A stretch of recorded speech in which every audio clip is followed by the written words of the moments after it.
So, A&B is the greatest archive anyone could ever ask for. You know, of all the books I've read, of all the other online tutorials I've seen, this was the missing key. Every video is like packed with this information that I would never be able to get anywhere else. So I would say this is the greatest resource for learning animation. For me, A&B Animation Library is hands down the best animation learning resource that I've seen. I've tried all the tutorials, I've gotten all the books. I've never been able to really grow until I found A&B. And it's incredible. I've only just begun it, but I definitely am getting more from that than I did from my 1.5 years of college. I've noticed definitely that my animation has improved a lot, and it's more alive than ever. And what I also like about this animation training is that you also gain real confidence.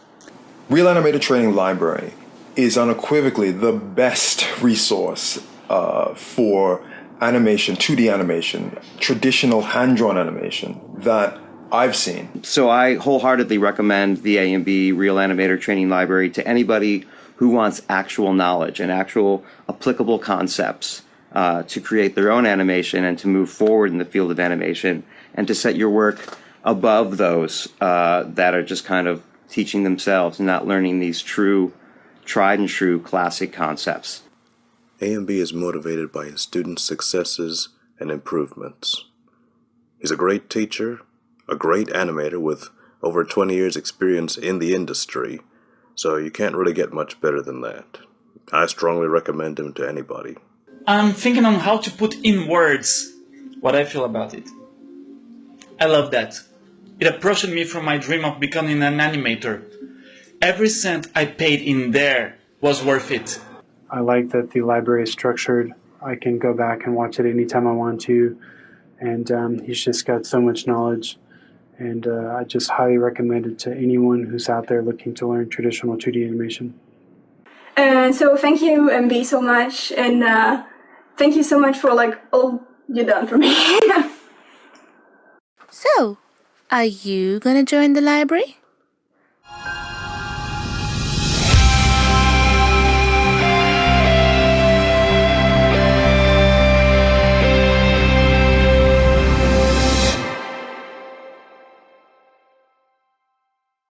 So, hello and welcome once again to another edition of A&B Animation Livestream.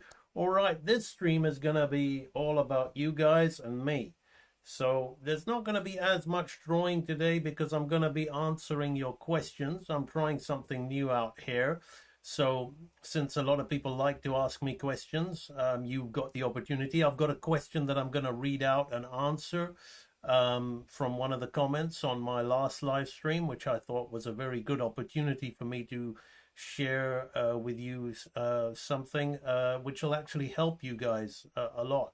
And it's a lot about your actual attitude when you're doing the work. Because just watching endless tips, watching endless demonstrations, and watching consuming all these things, it's a sort of procrastination. Even if you're watching a lot of the right things, you got to actually get up and do it. You got to actually get up and actually do the work.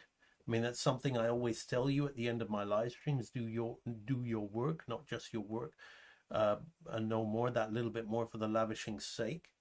But I think in these times, a lot of people just keep consuming. And then before they even give themselves a chance to do anything, they see somebody else doing something and go, no, I'll try that. My audio is kind of low. Okay. Let me just see what audio that is. This should be all right. I mean, Alexander Pantin, how are you? How is the audio for everybody else? Is it okay for everybody else? Or is it low as well? Let me see if I can play with that a little bit. I'm not too sure. Okay. Hopefully it's not hopefully it's not too bad. I think a lot of people are saying it's okay. Some people may be finding it low. Right, so before I begin, let me just say hello to the people who have shown up. We've got the lovely Hervonia Baker, G. Castile Anim, Silver Sun, Nintendude, Alexander Pantin. Okay, so I'm just going to jump straight to it. First, no, I'll show you some. Cameron Allen Davidson Black, who, funnily enough, is not online. He's normally always online. I hope he's okay. Is somebody who I really like to use as an example of where I'm going with attitude and knowing what you want and get progressively working through to the realization of a worthy ideal. Because that's what this is all about, right? You've got a vision of yourself doing your artwork or your animation work, and you're not doing it for nothing. You're doing it because you want to be good at it. You're persisting at it, even in these present times when arguably people at the push of a button can get that fix that they want. They can get the engagement. They arguably get more likes and shares with their AI than you, who's working really hard to get good at your drawing. And it means more to you guys than just getting likes and shares and going viral. Which is, again, this is a can of worms, because I think people that actually start this thing, they start it with a pure intention, and then being distracted all the time, they suddenly lose sight of their original goal, and then you end up not knowing what it is you really want to do. So I've got the perfect question here from one of my lives that I'm going to read out. And while I'm answering this question, I'm here for you guys. So if you guys have any questions that you want to ask me regarding your work, regarding your attitude to your work, or even just a quick tip, I can change over on the other screen and do that. But I want to make this more about answering questions and getting to the meat and potatoes of it all. Because before you even begin to draw, there's an attitude, there's an idea in your mind about what you're doing, why you're doing it. Even if it's a very vague idea or a very confused idea or a deluded idea or a definite idea, there's an idea in your mind about why you're doing it. And I think there's a disconnect happens. And that's what we're going to be approaching. So I'm going to read this. Out. So this is from the Game Show Archive. And he says, I don't think he's actually explored my channel. I think he may be a new subscriber or a new viewer, and he's just caught this live stream. So I'm not gonna judge him on like, oh, he doesn't really know what I do on my channel, because it's a fair question. If he's new, he's new. So he's looked at the live stream where I've demonstrated how to block out rough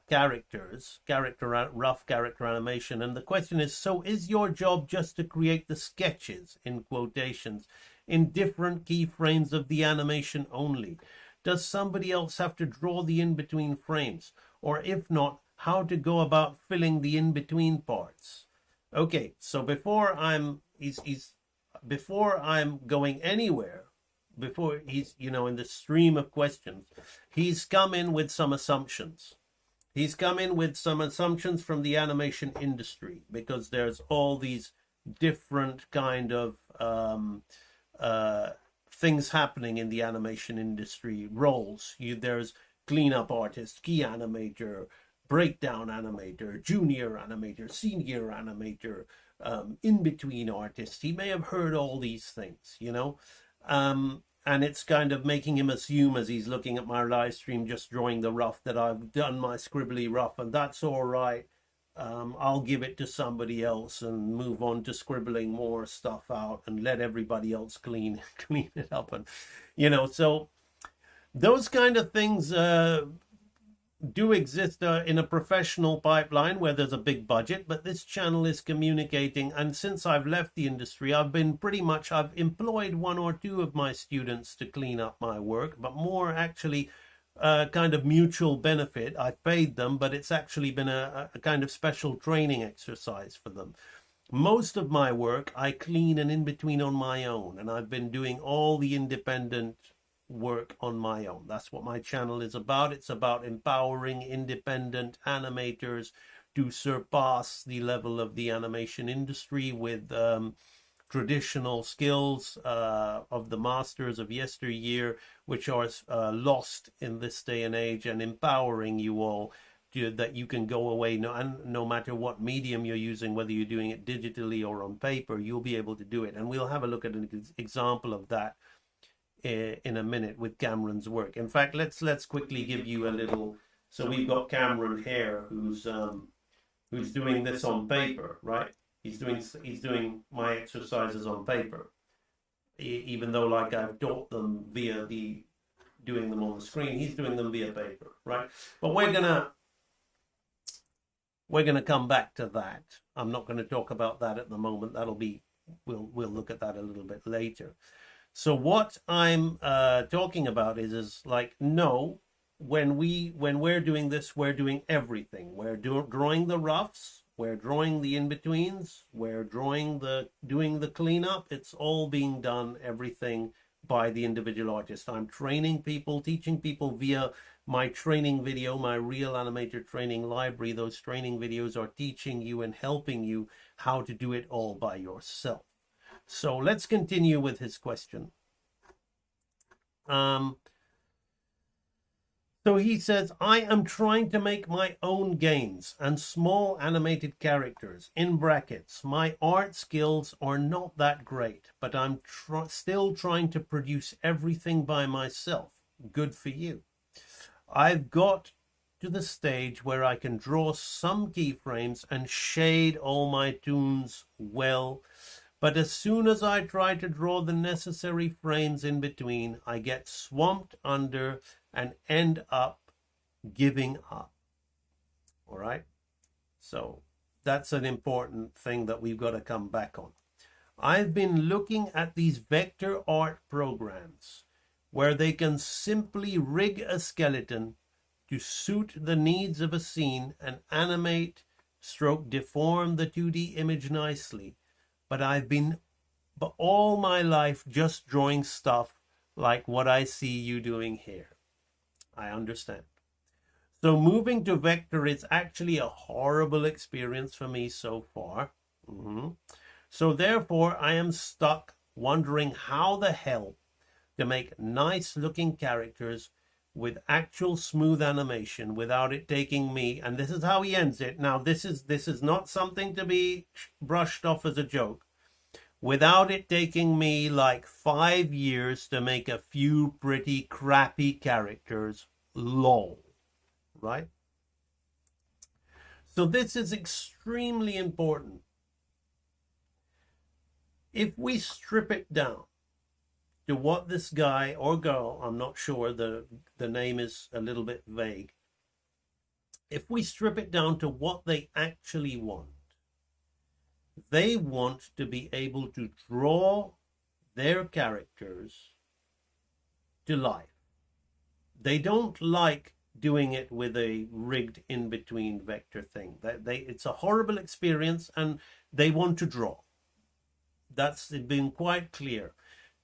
If they wanted to do that now, they don't even arguably need the rigged character. You can use an AI. There's local AI on your computer you can use. You don't have to use OpenAI, right?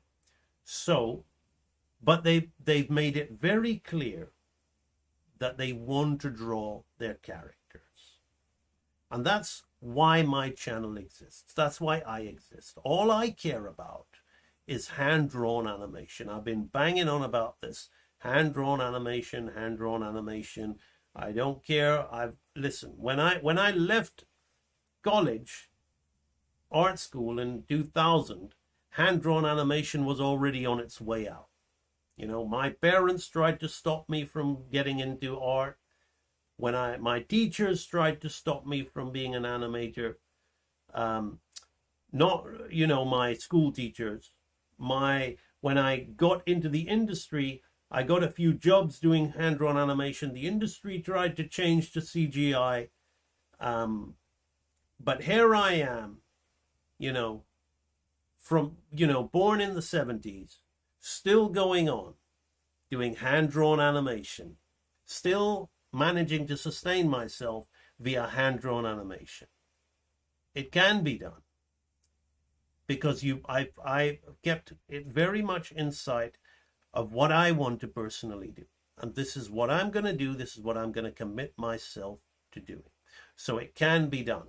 But what I said is, now the way he's ended this thing, I am stuck wondering how the hell to make nice looking characters with actual smooth animation without it taking me like 5 years to make pretty crappy characters. So there is a very profound statement about the attitude this person has.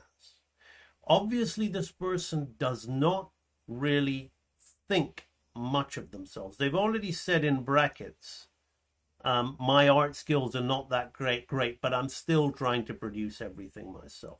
Obviously, this person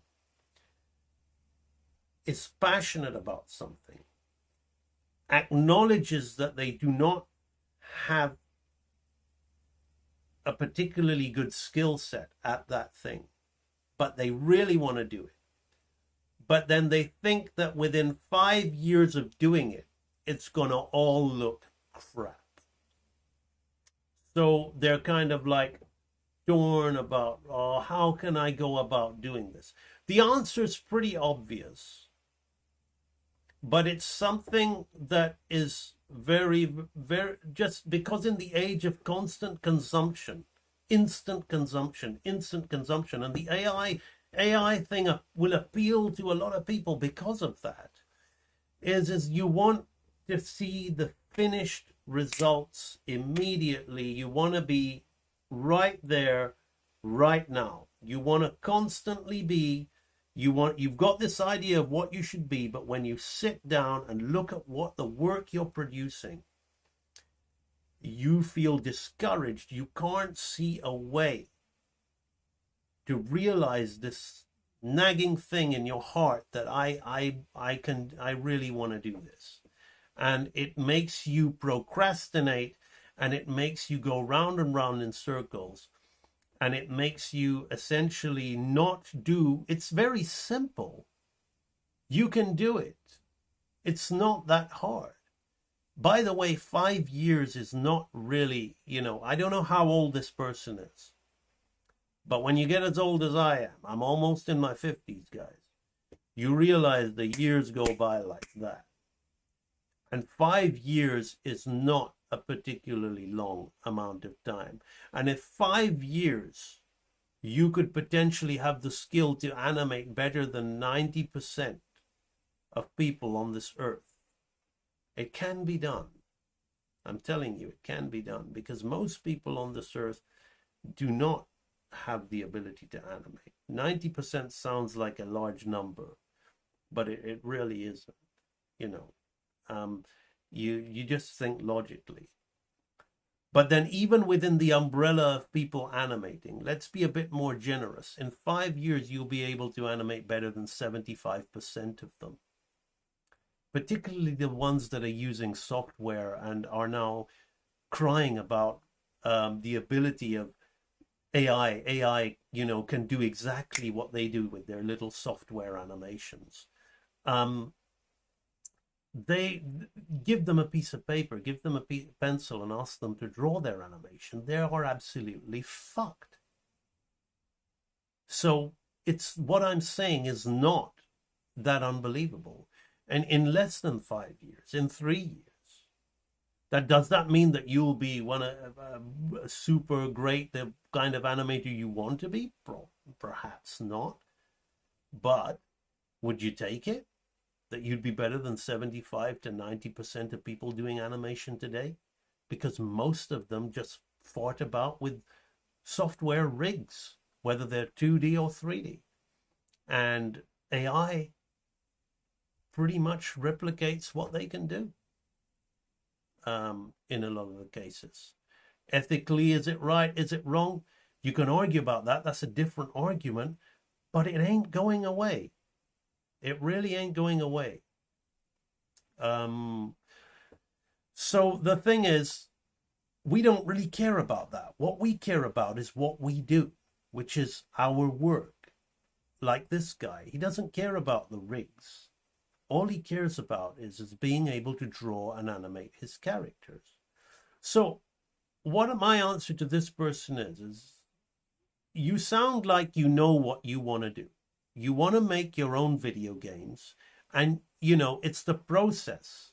That's what a lot of people who don't draw and animate,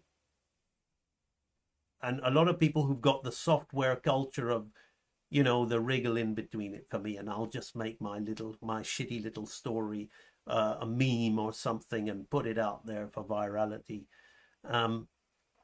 Maybe they don't get it, that it's the process.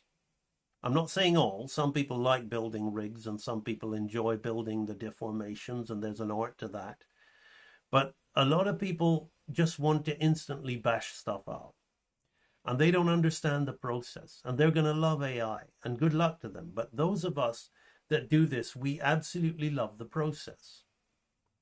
We're in it for the process, the creative process of working progressively, the realization of a worthy ideal. That's what success is. Success is, you know, is the actual journey, because it's that sense of fulfillment. You've got an idea, you want to do it. Now, just like this thing, go use AI, you could potentially visualize that idea right there, right now. And you know, a lot of people, I'm shocked at how many people believe the most bad looking AI. You know, there's some of it even fools me. So there's some really good AI out there, but there's a lot of dodgy AI out there, and you read the comments and people think, wow, this is amazing. Like, and people are telling them in the chat, you do know this is AI, right? So the audiences are not really going to care. So the options are there for a lot of people to do that. But I'm speaking to the select few. I'm speaking to people like my audience right now, who are very similar to me. It's like we enjoy the process, and it's the fulfillment of the worthy ideal, which is what makes it very enriching. And it's actually the real reason why you're doing it. You don't think so, because, you know, the love and hate are two sides of the same coin. Happiness, sadness. The only reason you're hurt so much, the only reason you're paining so much about this, you know, your inabilities, is because you want it so bad. You love it. You want it so bad. But don't you see that that is not a bad thing? That is something that is actually, if harnessed in the right way, that is something that is you're going to be able to use to channel, to push yourself even further, and to actually feel fulfilled as you watch yourself becoming better, becoming stronger, becoming empowered, to start to believe in yourself, to start to actually trust yourself. That's the real thing about this. Now, this person has got all the passion and all the energy, but is showing through their choice of words that there's little self-belief. And also because it's an unwillingness. There's an unwillingness, and there are people here in this chat that I've spoke to many times. That I can give you a way, I can give you a technique, I can give you the roadmap, but it's your path to take. But there's an unwillingness to do the necessary exercises that need to be done that will get you results. Now I'm going to use the example of Cameron here. So I'm going to change screens. I've probably got a double mic on. So this should be my good mic. So let me know if I've got any sound issues. And remember, guys, I'm here for you. You can ask me any question you want. So let's take a look at Cameron. Now, Cameron is still very much, Cameron is working his way through my Real Animator training library. He's gone through basic exercises. He's gone through all kinds of like flour sacks, bouncing balls, swinging pendulums, anatomy lectures. And he's really, really working hard at trying to get somewhere with this. And he's been working hard at his drawing. Everything I tell him to do, he tries. I tell him to make these big fat pen strokes instead of these kind of little scratchy lines, because I know that it's like these kind of scratchy lines. I tell him to come on, we go over it, make bigger, just drawing. And he's slowly progressing, progressive realization of a worthy ideal. He's very far away from getting to the draftsmanship level that I believe he can reach, and I know he wants to reach, right? He's still quite far from that, but he's journeying, he's getting there. He's getting there. Now I'm going to show you something that'll really open your eyes if you're willing to see. Not look, you're willing to see. Okay? So here he is drawing at this level, right? Which he's improving, but it's still, still needs to be working. But now let's have a look at his animation. All right? Let's have a look at how his drawings are moving. Now, he is of the level, this is my training exercise in the advanced archive. So as an animator, he's maintaining form and volume. He's drawing a character on model, my character. He's got it pretty much on model. If we and he's doing it on paper with no software additions, no additional software. And it's moving beautifully. You could say, oh, he copied the video. To be able to maintain volume, to draw a character on model, and to get all these complex movements in there, it's not that easy to just copy a video and get all those arcs correctly. It's not copying.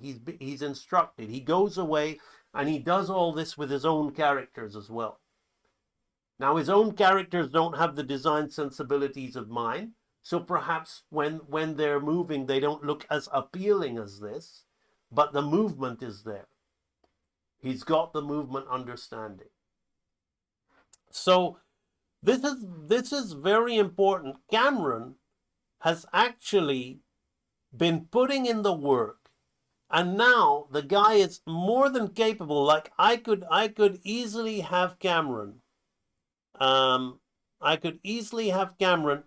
Working as an in-betweener on one of my projects. I would trust him. I would totally trust him. Even though we look,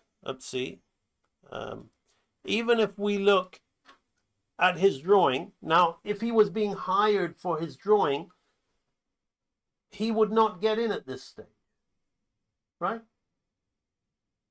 You'd say, oh, well, he's probably not ready to be a character animator at a high level production just yet because he needs to work on his drawing a little bit more. But then when you look at his animation reel and you see something like this, you say to yourself, okay, he can draw on model, he can maintain form and volume, his arcs are sound. Everything's arcing pretty good. He has an understanding of squash and stretch. He has an understanding of follow through, overlap, and drag. He has an understanding of anticipation. He clearly knows about pose to pose and straight ahead. He clearly knows about timing.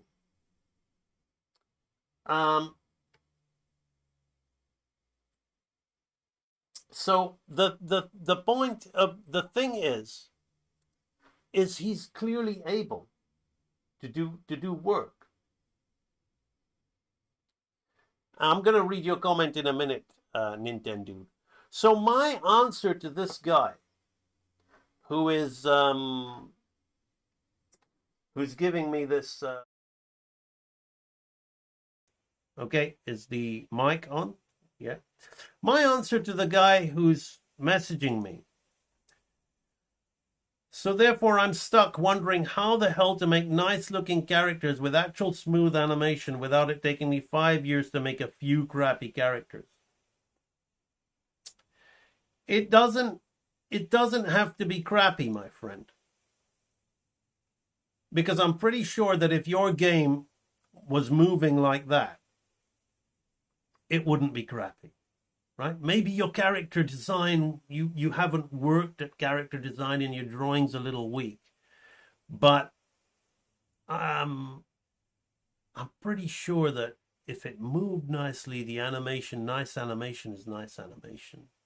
And if you keep a simple looking character and you don't try to be too complicated with it, you'll be able to do something well. Now, how? By learning the right things. By saying, okay, let's change screens a minute here.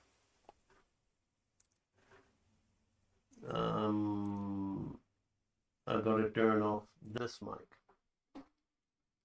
Let's go on to our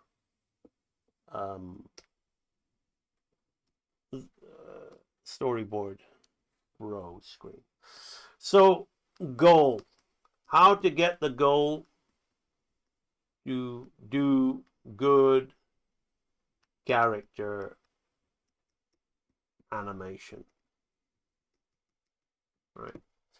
What do you need to do? Now, let's all join in. Let's make this interactive. What do you need? Okay? You've been assigned the task to do good character animation. And you want to do drawn character animation. Okay. What do you need? Okay, tell me what are the things you need? Let's start answering this question here.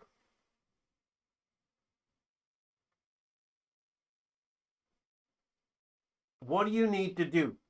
What do you need if you've got that goal? Let's make a list. Type it in the chat. I'll give you time. Maybe there's a delay. Type it in the chat. Let's get interactive here. What do you need if you've got this goal that you want to be good at drawn character animation? You want to be doing good drawn character animation. Name some things that you need.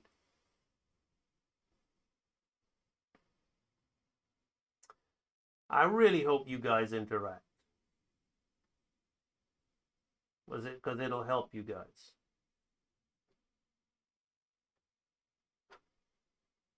Anatomy. Okay, we've got one. We've got one person who's answered anatomy. Thank you very much for that. Anything else?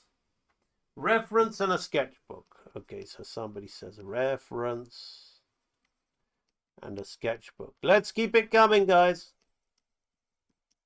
What else? A decent model sheet. Okay, a decent model sheet. A decent model sheet. Right. If creating the character yourself, you need to have a way to stay consistent to another person. Okay, consistency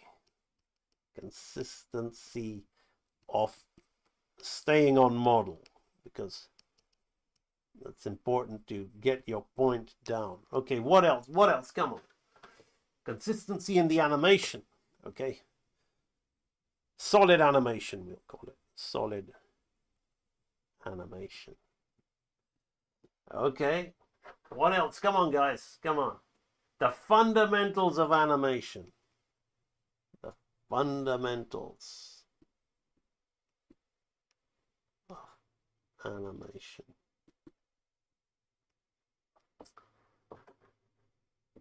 Silhouette.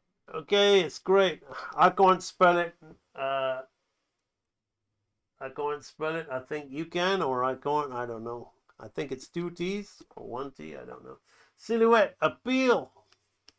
Oh, I'm enjoying this game. Right. Construction and placement. Okay, construction. construction. Okay, you guys are really, really going for it now. Understanding of anatomy, volume, and perspective. We've kind of got that one in there, but thank you. Staging. We'll put perspective. We'll put perspective. Perspective. Okay. Right. Story. Staging story. Okay, right. Okay.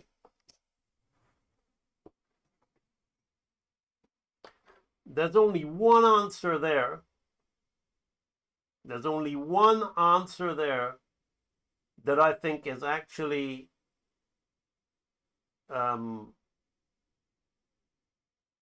worthy of. I mean, they're all relatable under the umbrella terms, but there's only one answer there, which I think is a pretty good answer for this particular goal. Like, if you're just starting to achieve this goal, you want to do drawn animation. Can you tell me which answer I'm possibly thinking of there? So we've got anatomy, reference, and sketchbook, a decent model sheet, consistency of staying on model, solid animation. What are the fundamentals of animation? Silhouette, appeal, construction, staging, perspective, story. Which one of those do you think I'm kind of going that? Now that's a good answer. There's only one of them that I mean, they're all kind of relatable, but only one of them I think is the answer that, you know, especially if you're starting out, is the way to go.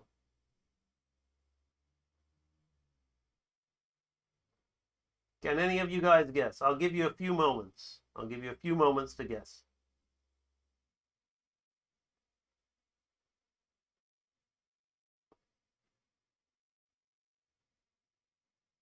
No? Yes, from fundamentals. That's it, Alexander Pantin. Bon, très bien. Exact. Parfait.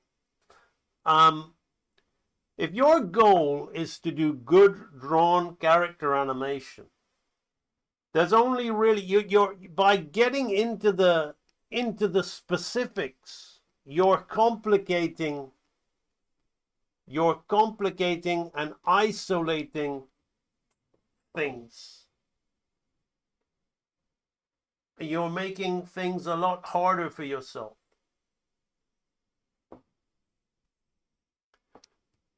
So, since I like to associate everything with training, you need to get in shape. You need to get in shape. And how do you get in shape to be a good hand-drawn animator? Two things. Two things, only two things. One of them is animation fundamentals. Right? And the other one, what's the other one? Come on.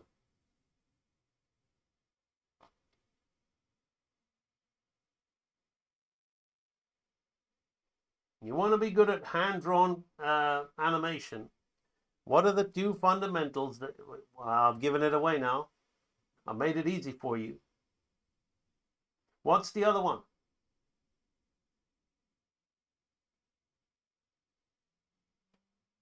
Practice? No. Well, practice is good, but no. It's drawing.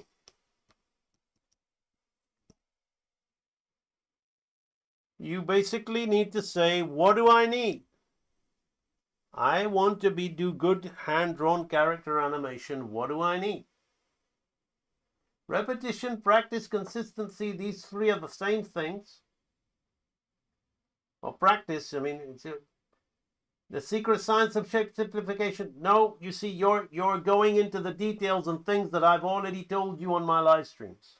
We need to be simpler. We need to get to the, okay, here's the seed, which is the root and the soil.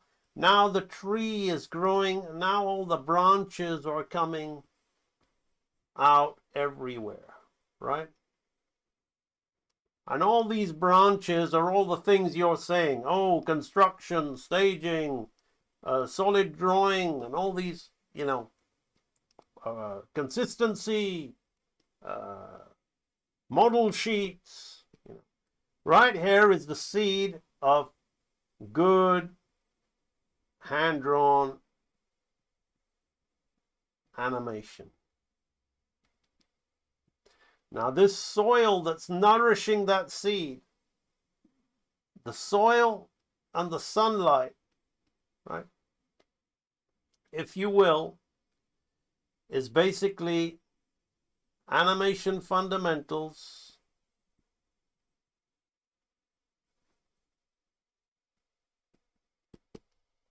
and the sunlight could be drawing fundamentals, because that's your base. The animation is why you're doing it. You need to be able to draw basically good basic drawing, give it with some sunlight, and the rain, if there is any, is this word here, consistency. I think it's an E or an A, I don't know. Consistency, right? It's an E. It's an E in the chat, right? Thank you.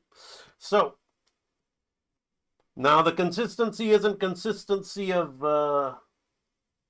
you know, what did we have here? Consistency of staying on model. It's consistency of these two fundamental basic things. Not trying to jump ahead, not trying to deviate. Staying on course. You know? You're staying on course. I've always got that little drawing I do of Charlene standing there, the role-playing game Charlene standing there. All she has to do is walk forward and enter the kingdom, right? But then she's looking around, bless her. She's seeing all these various things and going here, going there. Will this get me to the kingdom faster? Will this get me to the kingdom in record-breaking time? Oh, I'm tired. I don't know where the kingdom is. All you had to do was keep walking forward. That's all you had to do. So you go about and saying, you don't need to learn these things. You need to understand them completely. You need to have a complete and total understanding on the basics of animation fundamentals and the basics of drawing. It's more important than anything. Now, having a complete and total understanding of these things doesn't mean that you'll be able to immediately do them well, even when you fully grasp them. Because the practical practice, the practicality of putting those understandings into practice is going to have to take time over the law of growth. The law of growth. And you have to understand that that takes time. You're not going to get a big bicep, a nice chest, or quads or anything by just doing a couple of weeks at the gym. No matter how hard you burn yourself out and eat all the right food and do all the, in a year you will see results, but they won't be that, you've got to keep on going. And that's what the reward of physical ability and skill is, the progression of your time under tension. And you've got that's the law of growth. That's how you'll see results. But your fear of time, because you're so used to just instant consumption, instant gratification, want and desire of seeing people doing things that you wished you could do. Well, now a lot of those people that a lot of people were admiring, or who were nothing but like glorified AI artists before AI, because they were just using digital tools to create deadpan looking work, but you were also impressed by the coloring and because it was of your favorite anime. The AI does it all.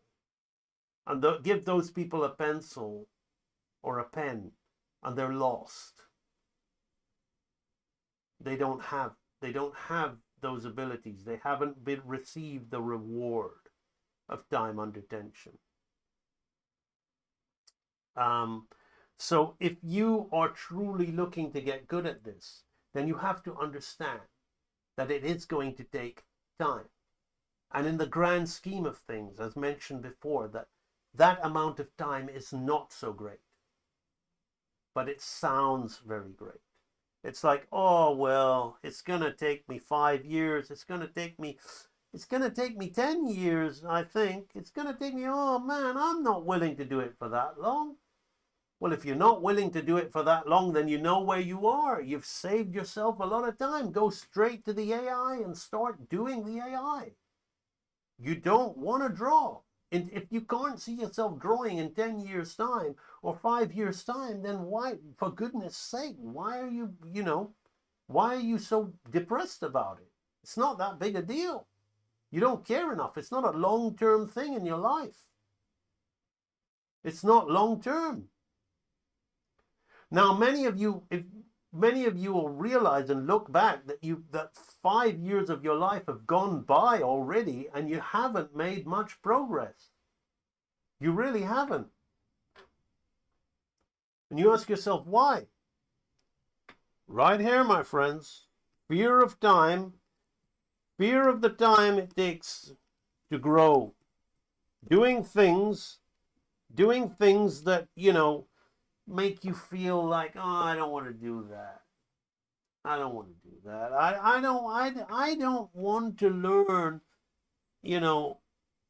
2-point perspective. I can't be bothered, I just I want to draw my buildings how I'll imagine it. I'll imagine my buildings. It's good enough.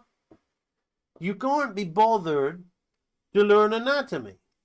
You can't be bothered to learn simple bone structure. You'll say, oh, I watched this video on YouTube. This man says, you make this mannequin, you divide it in half, and then, if you treat the pelvis like a basin, and you have your little legs in there, like 3-dimensional cylinders, I'll do that.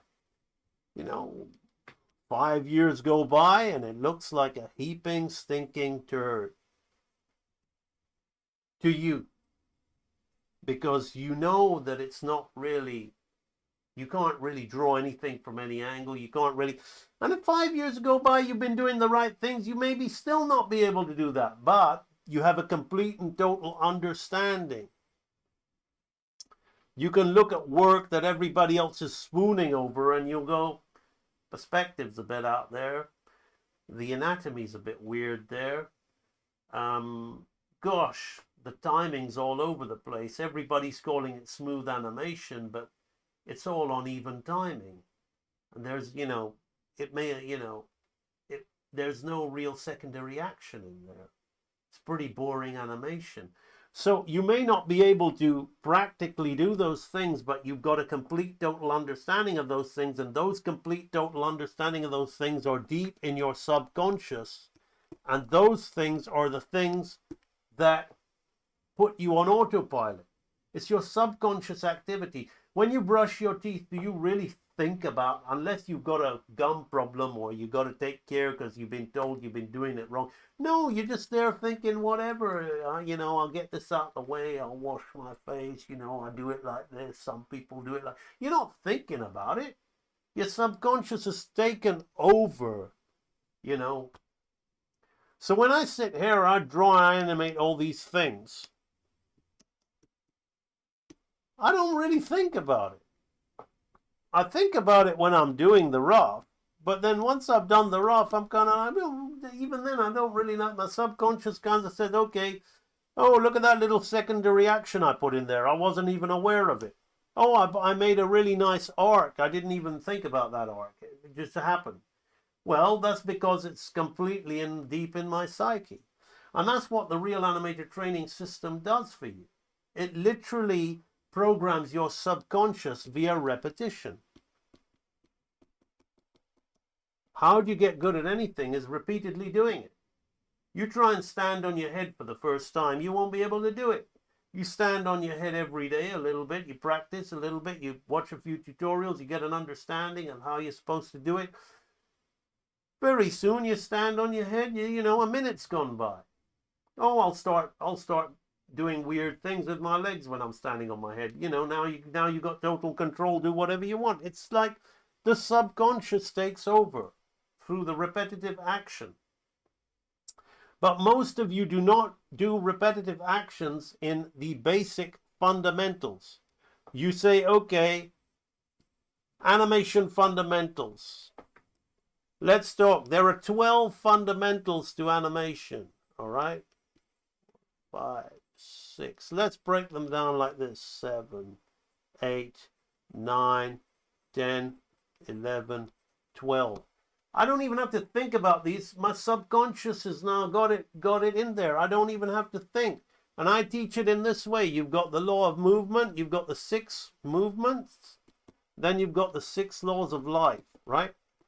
This is the way I teach it. You won't find it taught any other way. You'll find these 12 principles all over the internet because those are the laws. I call them laws. You know, the people who founded them called them principles. But I systematically teach it in this way because I think it helps the beginner. But let's go through these 12 principles regardless of movement and life. You know, I don't want to complicate things. So you say, I want to be a good animator. Okay, I need to know what the fundamentals of animation are. Just out of interest, how many of you, I'm going to give you guys literally 1 minute, okay? I'm going to give you guys 1 minute. I'm going to set a timer on there. Going to give you guys in the chat 1 minute without Googling. Now, don't Google. If you Google, you may fool me because I can't see what you're doing, but you aren't fooling yourself. You're only fooling yourself. So let's go to the stopwatch. So I'm going to go for 1 minute. I want you to name those 12 principles for me. Come on, let's go. The clock's going. Let's have you naming those 12 laws, 12 principles of animation. Let's have it. Okay, we've got timing and spacing. Okay. Exactly, Herbonia. You can recognize what I'm talking about, right? Staging, timing, anticipation. Okay. Come on. Okay. We're at the halfway mile here.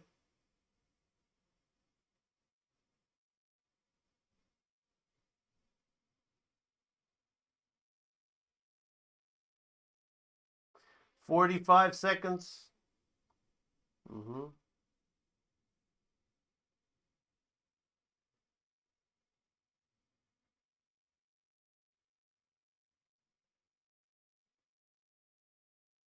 Stop. Okay, that's the 1 minute. I'm stopping on arcs. Somebody said arcs. Okay. Smear is no way a principle. No.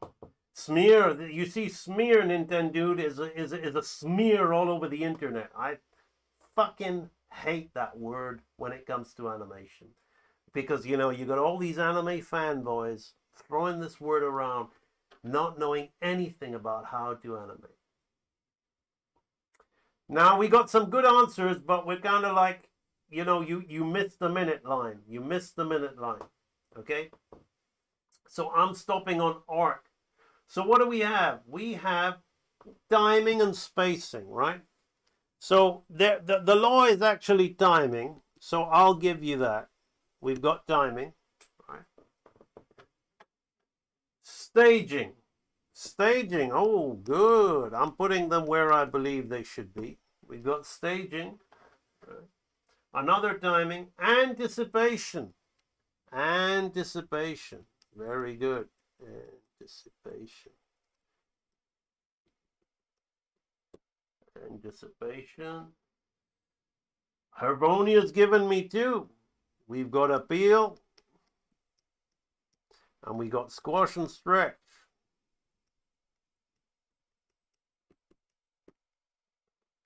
Very good.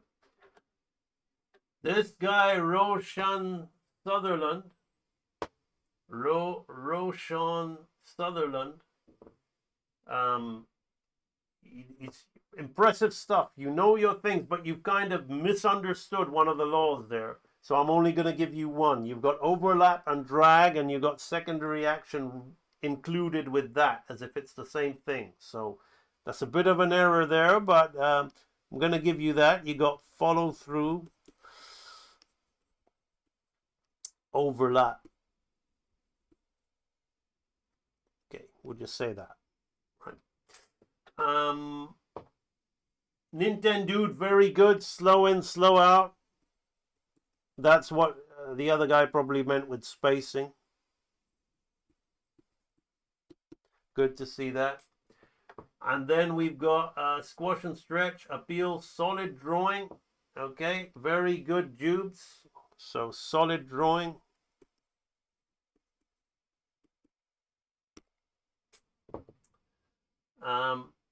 He's got the word secondary action, but I'm not sure if I want to give that to you guys, because you have secondary action has to be written with another word for me to be convinced that you know what you're talking about.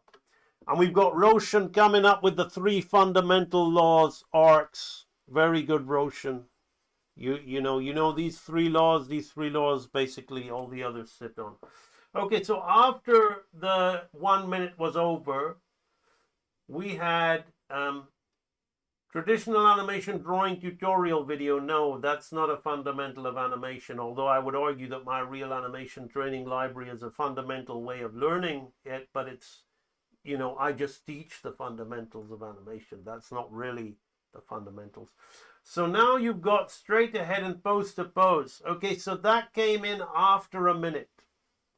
So it's not in your subconscious yet. Arguably, if it takes you even a minute to get it all, it's not in your So I'm gonna be a little bit kind of giving on that. So you got pose to pose, and straight ahead. Okay. So in spite of that 1 minute and a couple of vague answers, hey, Nintendo, thanks for joining in the game. When I said that about smear, I'm talking about smear. Thanks for suggesting that. I'm glad you suggested that, because it gave me the opportunity to point out why it's not in any way a law of animation. So good one, good call on that. Don't feel bad about that. If I made you feel bad in any way about saying that, I apologize. Okay, because I was not aiming that at you, right? So what it is primary and secondary action. Primary and secondary action is very different to pose and straight, to follow through, overlap, and drag, right? It's so primary and secondary action is related to performance and acting. Okay, and then you've all missed one, which apart from appeal, we've got exaggeration. Now a smear frame is a combination, Nintendo, of follow through, overlap, and drag with exaggeration and appeal thrown in there as well. It's an exaggerated drag with appeal in the design, or take the appeal out, then there's no, take the design out, then there's no appeal to it, and it's just an exaggerated drag, meaning it might not work. So you see how these laws work interchangeably with each other. Now, I am an absolute master of hand-drawn animation, and I don't say that without any inhibition or apology. Bruce Lee used to say, if I told you I was good, you may say I'm boasting. But if I told you I was no good, you know that I'm lying. So, to be a master of these things is to know them completely and totally. Right? It doesn't necessarily mean that your ability to execute them is great. That takes time and practice. Can you see the difference? It takes time and practice to be able to put what you know in your head. You guys are constantly watching things on the internet. You're constantly consuming. Your brain is overloaded. The grooves are worn. Every possible groove is worn with knowledge. But you're unable and incapable to recreate that knowledge on the page because you have not had any time in putting it into practice.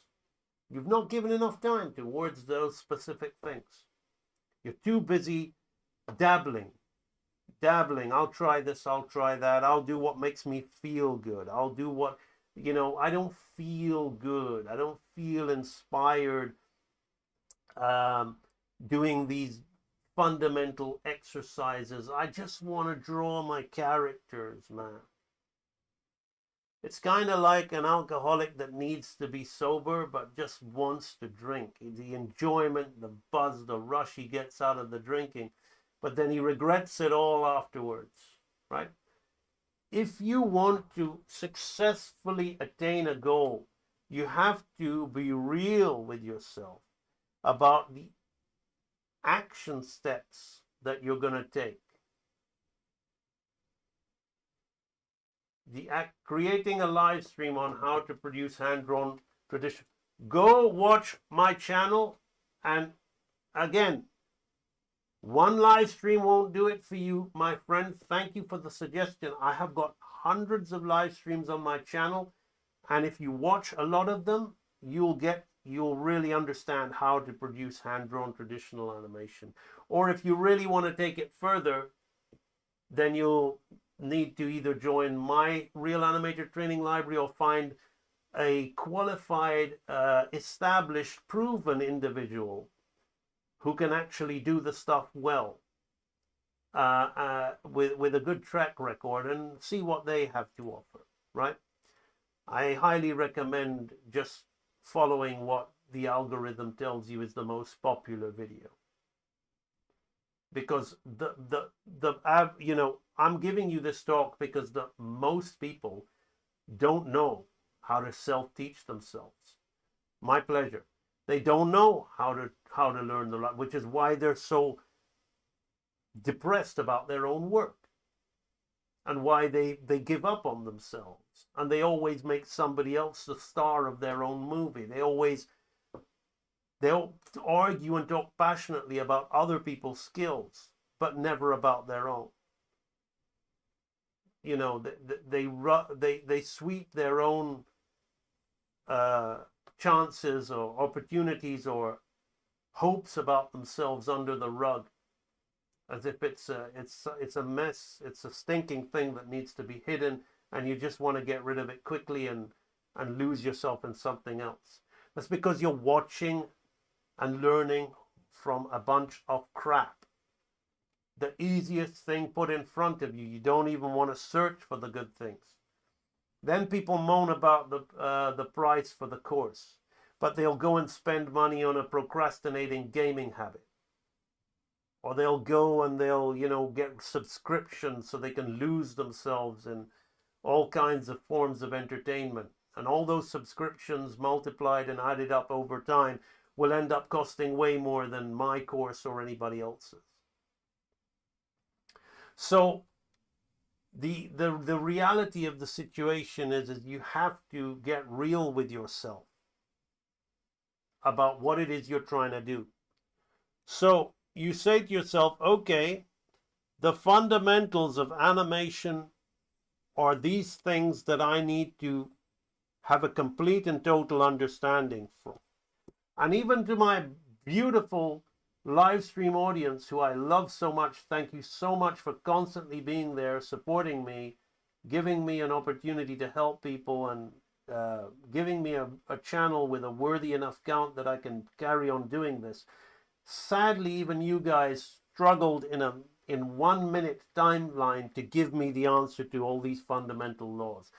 That tells you that no matter how much you guys are consuming content, even arguably the right content, my content, okay, And if you're watching me, then I know you're probably watching a couple of successful Disney animators online as well. We all know who they are, right? So you're arguably consuming the right content, but you're not retaining the information. Ah, see, Zedpo, that's awesome. Maybe you could have come in and named the 12 laws. I don't know. But so it's, you gotta retain this information and be honest with yourself and ask yourself, do I truly understand? Not even in a complete and total sense. Do I really know what the 12 laws of animation are? You know? I've only been watching you for the past 9 years. There you go. But in those 9 years, my friend, I recognize the avatar. Thank you. You really should know what the 12 laws of animation are, even if you have not paid and joined my Real Animator Training Library course. Because I'm always going on about those 12 laws over and over and over again. So it's the retaining of the information. It's so easy. It's so easy. But what you guys don't find easy, it's so simple, rather, not easy. What you guys don't find simple is you can't bring yourself to sit down for even 5 minutes a day and write these 12 laws down in a notebook for 1 month. I challenge each and every one of you on this live stream. Okay? Let's talk. I challenge each and every one of you on this live stream that for the next 28 days, one lunar cycle. Some of you will know what I'm talking about in that regard, some of you may not. But anyway, I digress. I challenge you guys to have a little note or something like that. Not digitally, not with your tapping, with your hands, like you're almost drawing. To write down the 12 laws of animation every day for 28 days. See if you can keep it up.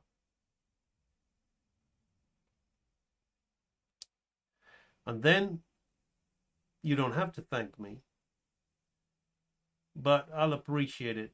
You know, you can thank me later, but you don't have to. Do it. See what happens. Just watch what happens. Some of you might intend to do it, but then you get so carried away doing this that you'll forget. But that's okay. So the fundamentals of animation, they're also fundamentals of drawing. Havonia Baker wants to be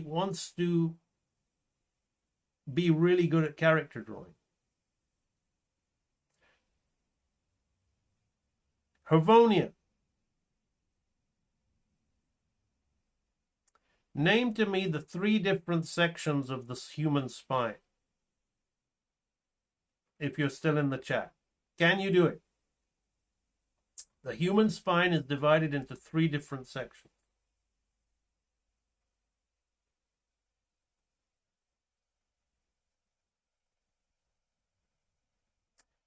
Can you offhand tell me the 3 different sections of the human spine?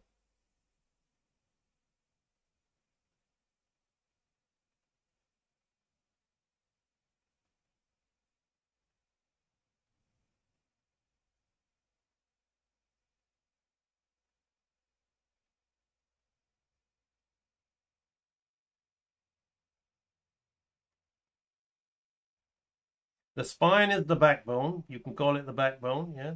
You see, you got to break it into 3 different sections.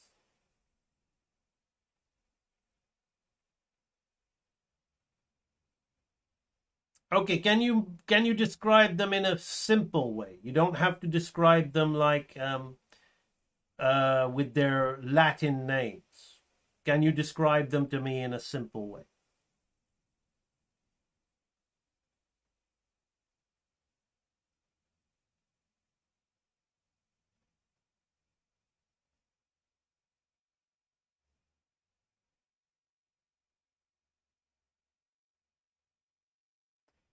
It's really simple. Can anybody guess? Can you describe to me the 3 sections? You can all join in. We're going to give Hervonia a break now. But hopefully I've awakened something in you, Hervonia. We're not looking for any Latin names. No, you join in now. We're not looking for any Latin names. Just give me the 3 sections of the human spine. Give me the 3 sections of the human spine. 3. You're all going to kick yourself. Come on.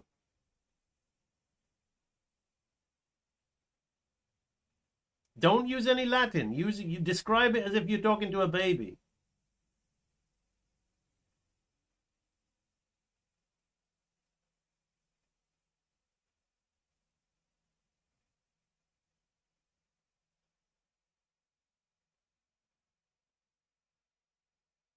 Lower back, upper back. Okay. That's 2. That's 2.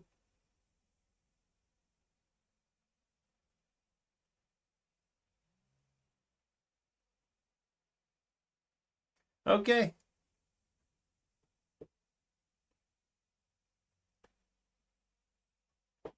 Let's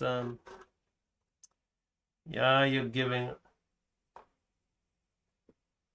That's the closest one, Black Mita. You see Hervonia and everybody else.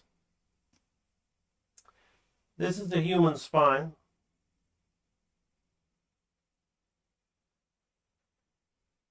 Okay. Or you can have it like this.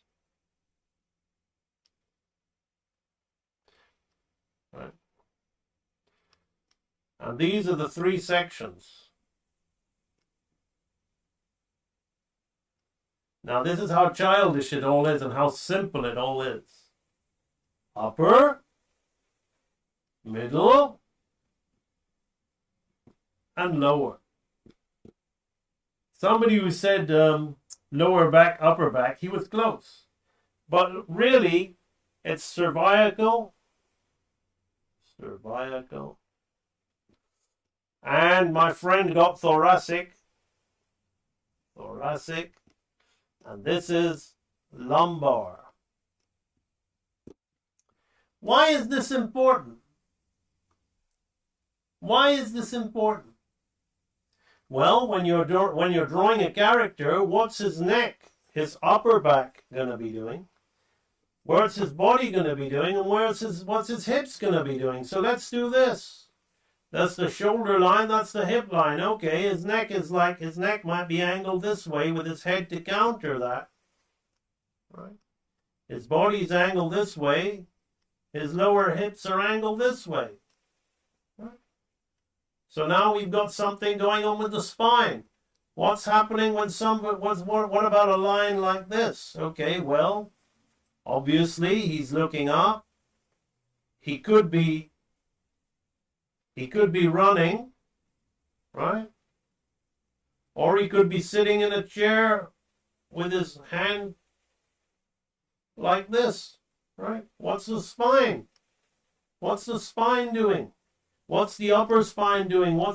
You see all these people that draw in this horrible, that fiddle about with cartoon rigs and have this horrible square style character, like those nasty drawings that have no appeal to them and they just move and pivot about. They don't understand this.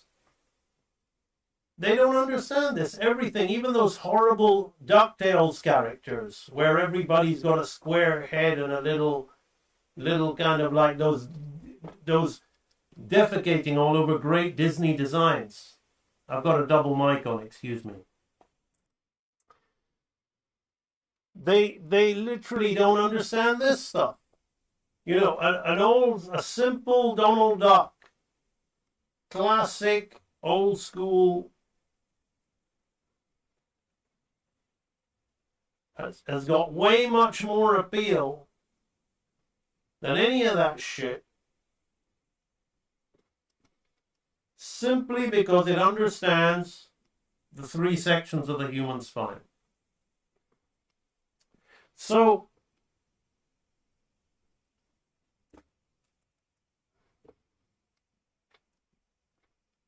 that's only one fundamental. You've got, why is both these mics coming on? I closed that thing. That's just one fundamental. You have the fundamentals of the clavicle, the scapula, and the humerus. Why is that a fundamental? Well, your shoulder muscles go there, your chest muscles go here, your arm muscles go here, right? And they join all of that together. So if you're just learning like this cookie cutter way that these shitty courses teach you, where you just draw a square of a character and then you put some appealing cartoon, let's not make it look completely garbage. Let's fool you with some appeal, right? Let's create a nice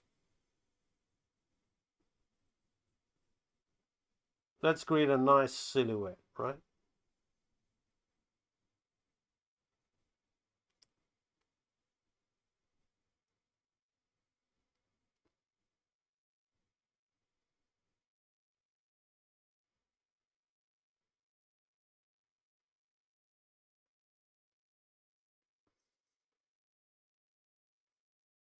So a lot of people learn how to.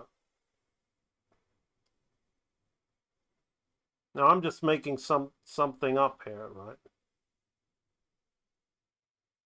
But a lot of people learn how to make these shapes, right? And they learn to draw like with these kind of shapes, right? Maybe he'll be a little bit smaller, right? And they'll put some. It's still not great what I've done, but I'm not spending more time on it than that, right? They'll make you think that it's all about shapes. And then you'll change the arm shape into this, right? And people have spent decades drawing this shit, right? Okay? That's what you can do. Good luck to you. But you can't really draw, in my opinion. Because you get asked to move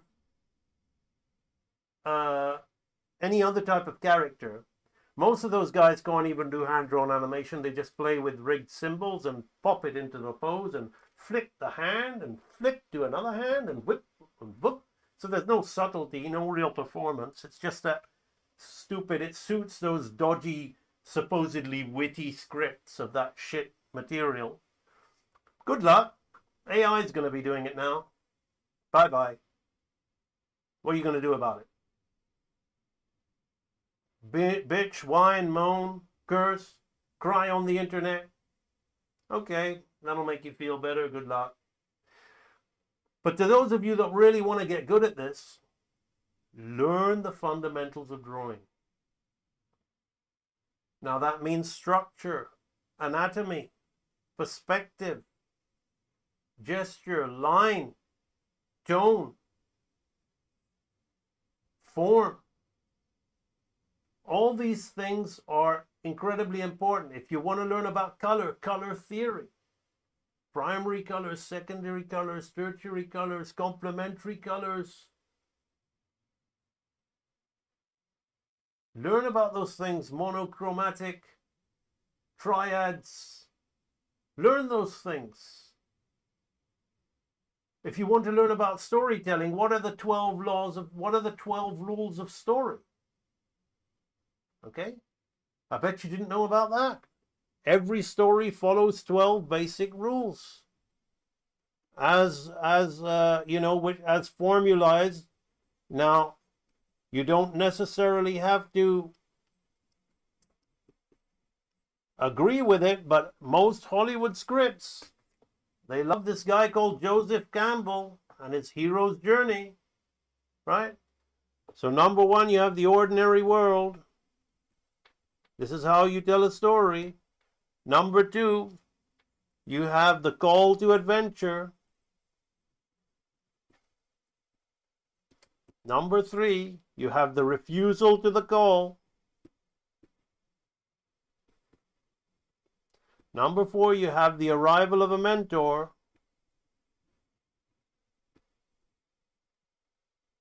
Number five, you have the crossing of the threshold. 12 laws. Number 12, 12 thoracic vertebrae. 12 hours of the day, 12 hours of the evening and the night. Crossing of the threshold. Number 6, you have your tests, you have your allies, and your enemies. Number 7, you have your journey to the innermost cave. Number 8, you have your ordeal. Number 9, you have your reward. Number 10, you have your chase. Number 11, you have your resurrection. And number 12, you have your return with the elixir. Now, I'm not going to go in and tell you about all these things, but I'm deliberately showing you what is my subconscious immediately gives me these answers. What are the 12 laws of storytelling? What are the 12 laws of animation? What are the basic fundamentals of drawing? What is the fundamentals of human anatomy? What is, Now, again, you have to understand. Now let's go back to our. You have to understand, how many hours is this? How many hours? 1 hour 22. Okay. You have to understand, as I've said, having a complete and total understanding of these things is the starting point. It doesn't mean that you can do them. You may be able to do them in some way, shape, or form. But you need to bring what is in the metaphysical world out into the physical world by taking action, acting upon these things. And most of you are not willing to take sufficient action to get the results that you so desire.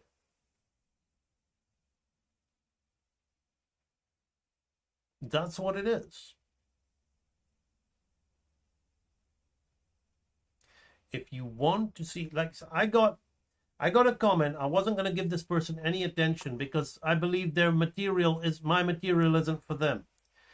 They were talking that my introduction to my video, they said the reason the promotional ads feel like AIs is it feels very scripted and the art next to it feels very insincere and fake. So they're saying that my drawing, my artwork feels insincere and fake next to these people. So they think that people like Charlene Giles and Akau and Pedro and Cameron and Edgedeep, which is JP Jerome, they think all these people, Amberly, who is, not just joined my course, she's also been on Don Bluth's course and completed and done a degree started 2 degrees in animation. These people, I've literally asked them to hold a camera in front of them and talk about the Real Animator Training Library experience, and they did it. It was completely unscripted. Dwayne, Stafford Gale, all of these people who have given their views about my training program, she's very cynical. She thinks it's scripted and fake. She may make a valid point because I'm showing my work next to their words, and saying, oh, well, you're trying to mislead the viewer thinking that they did it. Possibly, that's what she could possibly mean. And that could be a fair point, but I'm just trying to show you my branding, what I do. And these are the people who have worked with me. So, and then goes on to say that my work looks AI. Well, that's her opinion, and AI is getting really good.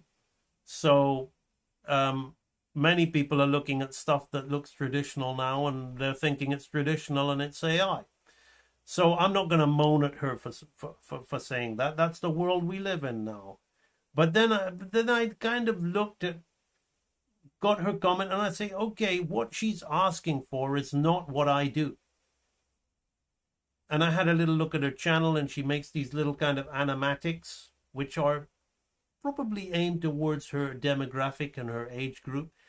And she probably is not really going to get so much out of my content, because I don't think it's what she's aiming for. I think she's wanting somebody to help her personally realize those little kind of stories, and I'm not sure that she's particularly caring about the quality. She seems very anime driven, and a lot of anime motion wise and movement wise is very, very stagnant, and it doesn't really have that kind of rich Disney-esque movement to it. So I'm not taking it personally what she said. At least she knows what she wants. What I'm pointing out, though, is the cynicism towards real, genuine people that are actually sharing their experiences. Many of you have spoken to them in the chat. We have Hervonia in the chat, who isn't in one of the videos, but Cameron has been in some of these videos. We don't have Charlene in the chat at the moment, but Kevin Silver's in the chat. Many of you know anyway. You've spoken to them on the chat many times, that those things are legit. But this again goes to the attitude. There was a saying that a personal development mentor said once. He says, and it always struck with me, he said, are you interested in reaching the star that you're aiming for, or defending where you are? And I used to be an extremely cynical person myself. And in many ways, I still am, about certain things. I'm very cynical about modern content. I'm cynical that it'll be actually particularly sophisticated or absorbing, because you now have to write a script for somebody with the mindset of that they're doing 2 screens. They've got your film on in the background while they're on their phone. That's the world we live in now. So I'm cynical. I'm not saying I'm not a cynical person. But I think when it comes to achieving goals, cynicism is also a form of insecurity, defending where you are, defending your position. A lot of time and effort and energy has been spent on something that hasn't quite worked out for you. And if you're honest with yourself and you look at the steps that you've taken, and you think about the things that I've said today and the examples I've used, how well do you know these 12 laws, how well do you know anatomy, how well do you know these things? If you are honest about yourself and think about the steps that you've taken towards the things that you want to do, are you going to get defensive, or are you going to acknowledge that there are things that you disregarded or things that you prioritized over the fundamentals because you wanted to have fun. There's nothing wrong with having fun, by the way. I'm not saying that you need to be hard on yourself and punish yourself. And I'm saying that no judgment, no shame and condemnation, no judgment. Just be honest. Have I been spending more time and energy on the things that are going to be getting me to my destination? Or has that time and energy been spent kind of play acting the part? We all do it. We all play act the part, myself included. I want to do so many things physically. I'm a pretty fit guy. I've been a martial arts instructor, but that, there are things that I wished I could do that I can't do, and things that I've been wanting to do for the past 10 years that I said I would do and I can't do. I can't do a planche. I can't, where you're just floating on your hands. I can't do that. I'm more than capable of doing that, but I haven't put the work in. I've been wasting my time doing other things in regard to that. We all have things that we play the part. Oh yeah, I want to do this instead. But if there's something that you really want, then you have to be honest, and then you have to make that physical change, and that's going to take time, and that's going to take patience, and it's going to take discipline to stay on track, because you've got a habit pattern that's programmed you not to be doing something else. That's what it is. You've got a habit pattern that's programmed, and it's not going to be easy to change that habit pattern. That habit pattern is want to kick in. It's going to want to tell you, let's do this now. We always do this at this time. Come on. It's like the dog wanting you to take it for a walk, giving you those big sad eyes. It's going to tell you, we've always done this at this time. Why are you doing this? Why are you working your anatomy? Come on. It's time to do your comic book, even though you can't really draw. It's time to do your comic book. Why are you working on your anatomy? Your comic book's, it's not going to ever get finished. Okay, I'll finish my comic book. A couple of years later, you look at your comic book, you want to burn it because you're so embarrassed by the drawings, it hurts. I've been there. So that's what this is all about. It's about attitude. If you're genuinely cynical about what I'm saying, good, fair enough. If you're cynical about my content, fair enough to the person who commented that. But what I hope you're not doing, and what I hope many people are not doing when they get defensive, is defending their bad judgment. Defending, they were good. I learned a lot out of it. Okay, you learned something, but you would probably be far closer to your goal had you been focusing on the things that you should be focusing on. That's what I have to say about that. Okay, so I'm pretty much done with this topic. If any of you guys have any... by the way, if you think this is good information, there's a link in the description where you can donate to me. That donation will be used on my personal project that I'm doing right now. But you don't have to donate just because the donation is made out that it's for that project. If you just want to thank me, if you value the content that I'm sharing, there's a link in the description, and every little bit helps me continue what I'm doing. Thank you very much. Those of you who are serious about learning about the Real Animator Training Library, there's also a link in the description for that. You can go and, most of you probably won't, but some of you will. You can go and check that out and really make the transformation in your life that's going to stick. So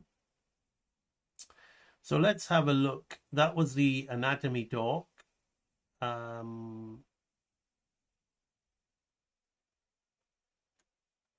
have a look if there's any other questions. My pleasure. I love watching your videos. I have to read again The Illusion of Life. The Illusion of Life is like a Bible. You don't have to read it in order. You can just look at various passages, just a little paragraph here and there. It's that's what I love about it.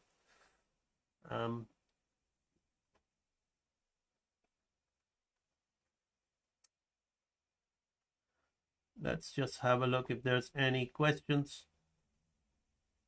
I love your blunt honesty. I always laugh and enjoy refreshing. You know, it's just me honestly express. My brand is called Real Animator Training, and I try to be as authentic as possible. Now, many of you watching me over the years have seen me change my mind and do complete 180s on the things that I've talked extremely passionate about. That's because I'm a forever self-correcting, learning, growing being, and I'm not going to just stick my head in the sand. If I think I was wrong about something, I'll say I was wrong about something, but I got to believe it. So that's just me being me. I'm glad you appreciate that, because authenticity is what I think is what's going to be the real difference in this day and age, in this artificial world that we're living in right now. Extremely artificial world. People are afraid to even breathe an opinion. I think authenticity is the key. And it's being as authentic as we can while understanding that we need to take care in how we are received by others. They're very delicate times, and it's a fine line. AMB, when writing down the 12 principles, should we include the meaning of each, or it's optional? I think you should just write them down. And then in the next 28 days, you can write down the meanings of each one if you like. But I think more importantly, I would encourage you to explore the meanings of each one individually. If you think 28 days for each one is too long, that's a problem for you, but not, that's my suggestion. But at least 1 or 2 weeks, you should be exploring one principle. But it's a good idea to know all of the principles first by name, and then move on to exploring the principles. So this is exactly the mentality we live in, where we want to always jump ahead. When I used to sell my training library, you never used to be able to buy separate archives, but I used to sell them as tiers. So you can't, everybody wants to jump to the advanced archive. In my starter bundle, there's no advanced archive. There's a basics, there's an intermediate, there's an anatomy, and there's some study material, subsidiary study material in there. And it's like, no, you shouldn't be jumping to intermediate, but it's there because that's, the starter pack's got to have some value for money. But you shouldn't be jumping. You shouldn't be trying to skip ahead, except that you are a beginner. Be okay with it. Be okay with the fact that you can't do anything. And that liberates. That's a liberation. It's actually liberation from bondage of a false ego, a pretense that you know. Passionately liking something and passionately wanting to do something can lead to a false pretense that you can actually do it. It's not the same thing. Hey, love your bear girl. Hope things are doing well. Love your hair. Thank you very much. The bear girl is let's quickly switch screens. We're working on the next scene right now. I've got a double mic on at the moment. We're currently doing this scene, which we started in the live. But I'm drawing in the keyframes. So here she is. And then here she is now. I'll go back to what I was saying about the facial stuff. I'm having a lot of fun. So I'm having a lot of fun with the character. You can see that this is more about getting the body position of the dance right. But now I'm here, I'm having a lot of fun. So although she's doing these movements, like they're full body movements, I'm really gonna have fun with the crazy facial stuff going on. So here now she's gonna kind of make this mouth, right? and then she's going to look to the side. So we're getting on with it. I was not going to go live today. But I was going to just jump in and straight up do that. But then I thought I need to answer that question. This is a good stream. I want to try a different stream, a stream that's a little bit different, where I'm not just constantly drawing and bombarding you with information, but I'm actually going to try and talk about your attitude and your mindset when you do this kind of work. I hope that in time they will impose some restrictions on AI, then there will be not so much content of this type and people will come back and start to appreciate traditional more. Hey, Imperial, I understand, but here's my advice, and I can only suggest what I do, is just live and let live. Don't try to hold anybody else back. Don't try to ban any. Obviously, if somebody is committing a heinous crime and abusing somebody else or doing anything, then of course they should be taken out by the full force of the law. But hoping, if AI is there and it's here to stay, it's hoping that somebody will defend you from AI because you don't like it, when it's actually serving a lot of people. Arguably, that's how I felt about CGI way back when I was in my 20s working in the industry, because I was afraid of what was going to happen to me because of CGI taking over. Then rigged puppets came. What I learned as I lived through those experiences was moaning and bitching and whining and hoping and dreaming and wishing and wanting and waiting is not going to solve anything for your specific needs or your specific productivity. It's just going to make you feel bad. It's just going to put you in a negative vibration and discourage you from doing anything constructive with your life, because you're putting too much emphasis on your opponent. You're picking a fight with something that is so big, and you know inside that it will overwhelm you, but you're still picking a fight with it. And it's a fight that you don't have to have. Walk away. Walk away and focus on the things that you love. Your drawing, your animation. Listen, if there's one of you in the world, you can bet there's going to be many of you who love traditional hand-drawn animation. The camera came. People still paint. People still draw. All right? 3D printing is here. People still go to pottery classes. Right? The gun was invented. People still go and learn archery. People still like to learn self-defense. Right? They learn it because it fulfills them.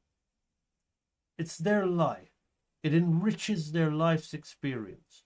You're on this earth to be the creator of your own experience.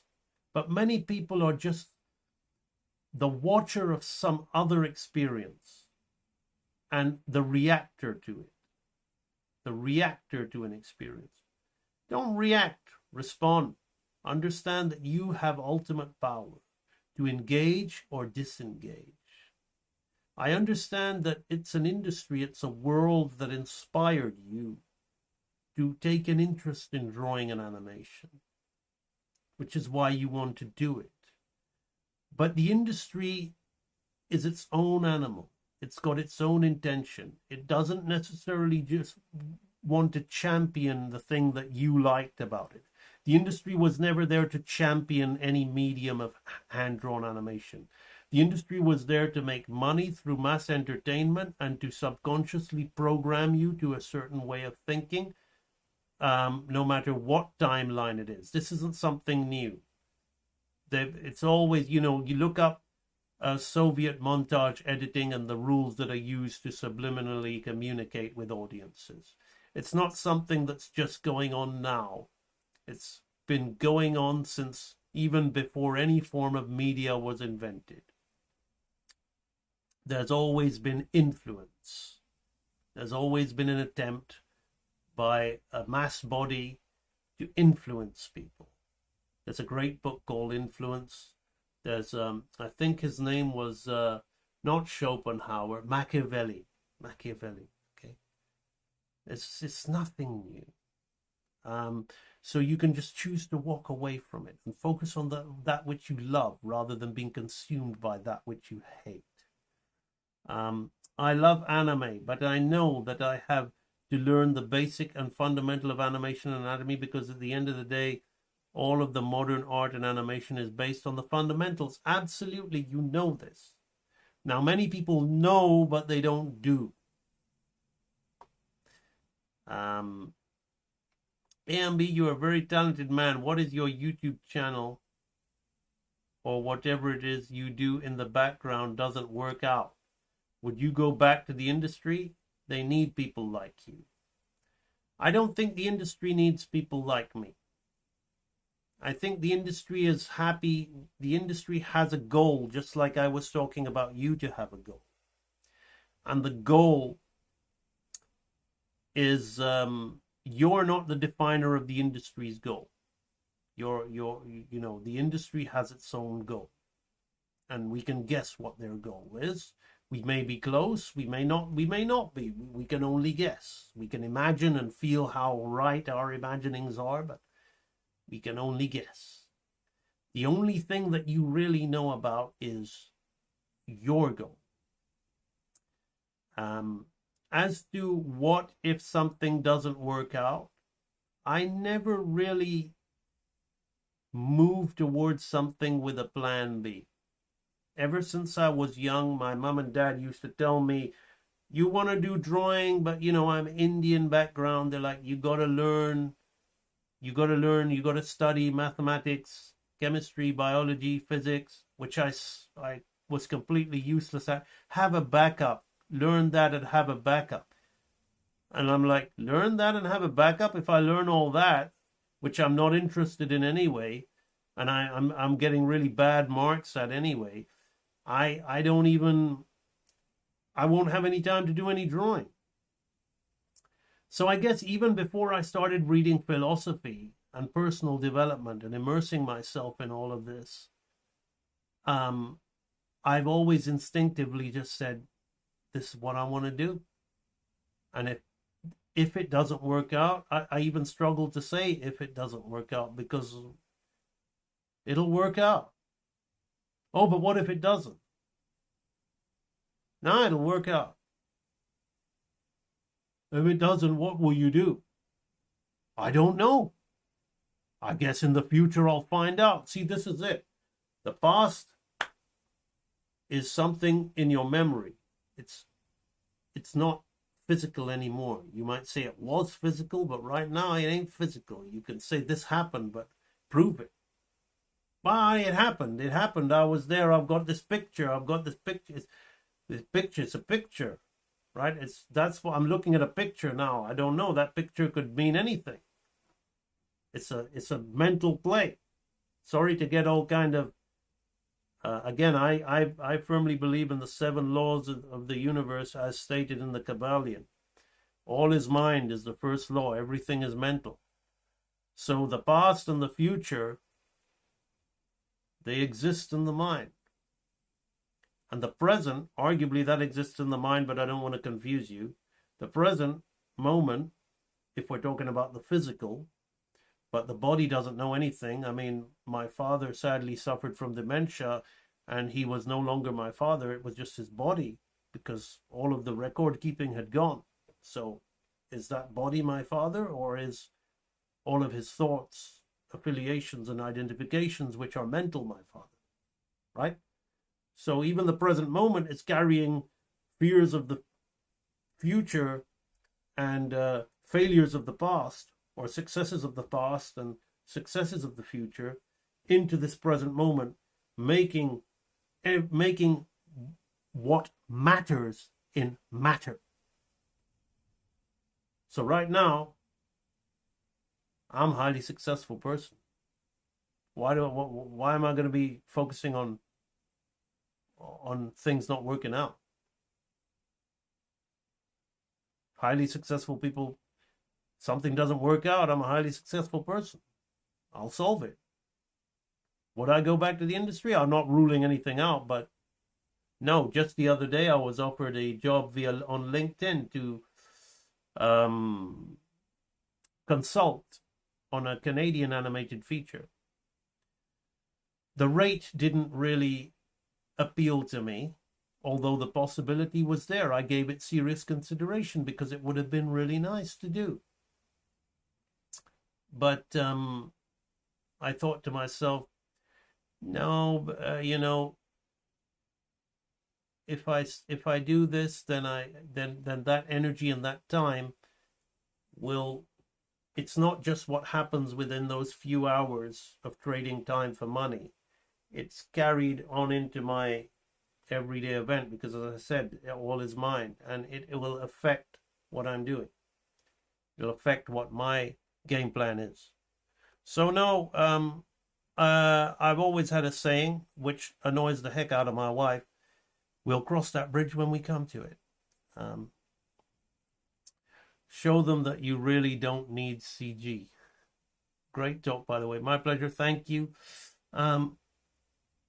Aren't you the one that draws furries? Here's the thing. I have no objection to people saying I draw furries. I understand that I'm an old fart right now. I'm joking. I don't believe I'm an old fart. I think I'm an exquisitely handsome old man. But I'm old. I'm an older man. I'm from Generation X. And I grew up with shows like Alvin and the Chipmunks, Tailspin, all kinds of like Animal Olympics, all kinds of shows with anthropomorphic animal humanistic characters, Thundercats, and some of them were quite attractive designs, and they appealed to me, and they appealed to many guys our age, and as little kids we had little crushes on them. Well, I never knew the term furry, and I just like the stuff I grew up with, and I want to create similar stuff. I want to celebrate that stuff. I want to continue seeing that stuff. I don't see it as much in the being created to the way that I would like to see it.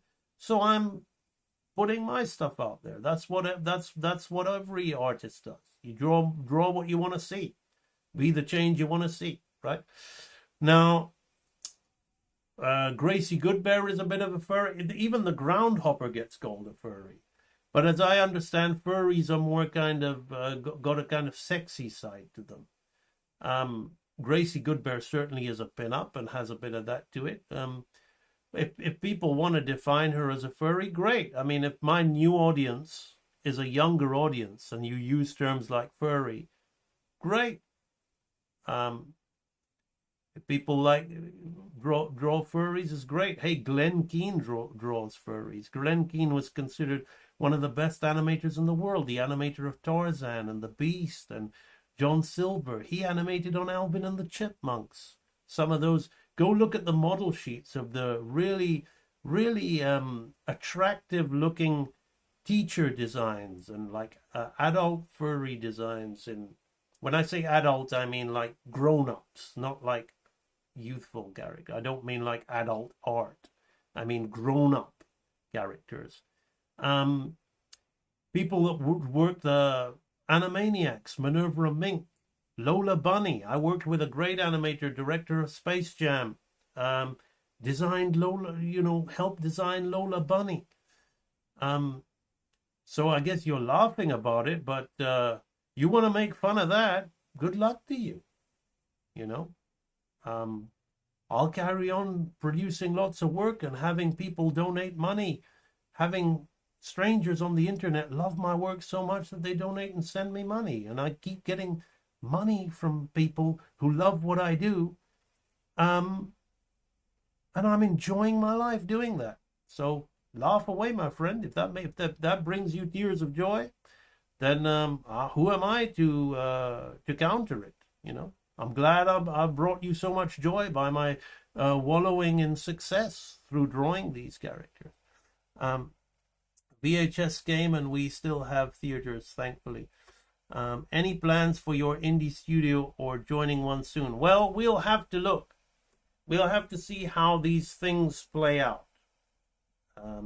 with these little experiments that I'm doing. I've just started one with the, as the person calls it, furries. Aren't you the one that draws furries? Yeah, so I've just started that one out. And we'll see. We'll see how it goes. I agree there's no point fighting it, but living it and being aware of the current state of the world, I use AI for fun. Only one thing bothers me and worries me is that using AI, someone could steal the drawing style. Therefore, well, if you're using AI, then you're helping that happen, my friend. So I've always, you know, I can't really get into it with you. You're using it like I don't use it. You know, I don't hate AI, and I don't damn people who use it. Go and you know, if you want to enrich your life with it, more power to you. You know, I'm not like this other person who wants to laugh at people. You know, if that enriches your life and if you can generate wealth from it and support your family, good luck to you. The stealing of the drawing style, you know, everybody learns from everybody else. I'm not going to get into this. Here's the thing. When you have no fear of something, you don't care. I'm not afraid of AI. I'm really not. What AI does it's not going to change the way I live my life. It's not going to change what I'm doing. People say, what if it doesn't work out for you anymore? What if you can't make money from your drawings anymore? As I said, I don't see, not on my radar screen. I'm not going to waste my time and energy thinking about it. Imagine living, isn't that a terrible way of living one's life? Instead of understanding, I don't have a coin, but I got a watch, right? A Mickey Mouse watch. We'll pretend it's a coin. Two sides, the good and the bad. Instead of understanding that every given moment of this life, you have the perfect opportunity to do something constructive and great, and you really can. Or you have the opportunity to be constantly on the lookout for why things aren't going to happen for you, and everything's trying to stop you, and it's a really bad world, and this and that. Being of a certain ethnicity, I don't surround myself with other people of that ethnicity that have a point of view that try to tell me that everybody's against me and everybody's going to try and make things hard for me, and I have to work twice as hard. No, I personally don't.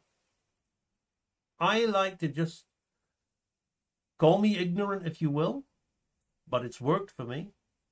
Ignorance is bliss, but I don't believe it's ignorance because I've lived it. I've lived both ways. And I'm much happier living this way. Where rather than looking for the bad in everything and saying this is bad and that's bad and this is going to stop me and I've got to watch out for that. It's like when I used to teach people in martial arts. People used to say, I've got to prepare for when I'm attacked on the street, man. I'm like, let's get one thing straight. The chances of you being attacked on the street, it's a fantasy. It could happen, just like, there could be an earthquake or there could be some natural disaster or something. Not saying it could never happen, but why are you spending your whole life? I got to prepare, man. I got to prepare. Going out looking for a fight. It's far better to live your life anticipating the opportunities that are being presented to you to do something. There's so many opportunities for you out there. In fact, this thing is a gift and the curse. It's loaded with opportunity. And most people take the opportunity to the fear-mongering aspect of it. There's so much I've said on this live stream where if you just watched only this live stream, you could already start for the next few months turning your lives around in terms of conquering goals regarding your animation and your drawing. I've even given you an extremely good suggestion. And all of this stuff about preparing for the AI and this and that, I'm not here to convince you. If you really feel that that's a serious threat and that's going to really, really stop you and get in your way and prevent you from doing what you need to do, then that's your choice. That's your free will to go and exercise and focus and spend your life preparing when the wild wind blows. You know, me personally, I don't give a shit. I'm not really, I'm too busy living. Too busy living out my dreams, desires, goals, and ambitions. Does it mean I don't have frustration? Does it mean I don't have anxiety every now and then? Does it mean? Of course not. That's part of the experience. But that it's all channeled towards a specific thing. I'm not looking for anything and everything to justify my inaction towards the progressive realization of a worthy ideal. Yeah, the same with me. I realize that too. If it does not have any use, do you just leave it? Are you excited to see or use the new animated software? I don't use any animated software. This is what you see me drawing it is storyboard software. I would rather draw on paper, but it takes too long to scan my drawings and to clean up a drawing and scan it and then remove all the creases of the paper as I'm doing all that as a one-man band doing something, an independent artist. It's just very, it's not economical time-wise. And I even affording the equipment and the people to do it so I can keep hand drawing it, it's not economical. So I need something that I can treat like digital paper. I don't care what that tool is, but I tend to stay away from animation software, because even traditional animation software, because it's clutter. It's clutter with all their supposedly helpful digital tools. I basically say to digital tools, fuck off. I just want to draw a simple line with the most basic brush. Just let me draw. Get out of the way, all you screen clutter. I just want digital paper. Make one drawing, make another drawing, make another drawing, export them as PNGs, lossless images, put them in editing software, and line test them and color them if need be. Yeah, I don't get new software is like, oh, my toilet doesn't work. I need a new toilet. I can't not. A toilet's a necessary tool in the house. You need a place to defecate, right? So software, as far as a means for me to draw digitally, is a necessary tool, but I couldn't care less. Obviously, it needs to be functioning. It needs to be workable, but I couldn't care less. So Sony software, AI, it's all the same thing to me. What I'm using right now is perfectly okay. I use it for RPGs. It guides my sessions like a GM. I don't use it for generating. I really like your optimistic approach. I need to do the same. Any interest in 2D game animation? I used to do it. One of my first jobs was animating on 2D games. Virgin Software did a Disney adaptation of Pinocchio in the UK. And I was only 16 years old. And my brother got a job on it. He was 19 and I was 18, 16, sorry, 3 years between us. And both of us were too young and inexperienced, but the studio liked our drawings and let us have a go. And we were paid and we did some little cycles. I find the game never released in the UK. I never saw it in the shops. I got it on an emulator and looked at it, and yeah, they didn't use my work. But I'd done a bit of stuff for the Crash Bandicoot website and things, but I'm mainly an industry animator, was an animator on film and television, but I did a few bits and pieces for, RPG games here and there that were made in the UK that, what was it called? The Gene Machine or something like that. A few others that escaped my mind, these point and click adventures, but it's fun but limiting. Was just a way of making money at the time. But 2D game animation. If I wanted to make a game, I would want to make a game like those Laserdisc arcades like Dragon's Lair and Space Ace. Those are the kind of games that I would like to make. I do love playing 2D fighters. I should really get a LinkedIn account and probably socialize more. I don't even socialize. I just post what I'm doing. I'm missing out on some good content here. Well, the stream's gonna stay up, Silver Sun. I think that's about it. We've got no more questions. I think that I'm gonna call the stream. How are we doing for time? The live stream has gone on for 2 hours now. Okay, 2 hours. We've been talking for 2 hours. That's a fair amount of time. All right. Thank you very much for joining me on this live stream. As ever, for those of you who are about to draw, I salute you. Remember, folks, to keep it real. The Real Animator Training Library is always there for those of you that want to transform your lives. Recently, Cartoon Network made a different approach on pushing out their show on UK and Brazil and no USA. Okay. I don't know. I never really watched Cartoon Network. Not a fan. I liked Hanna-Barbera, but not Cartoon Network. Yeah, do your work. Not just your work and no more, but that little bit more for the lavishing's sake. That little bit more that's worth all the rest. And if you doubt as you must, and if you suffer as you must, do your work. Put your hearts into it, and the skies will clear. And then from your very doubt and suffering shall be born the supreme joy of life. Thank you for joining me on this live stream. I will see you on the next one. Keep it real, guys. Bye-bye.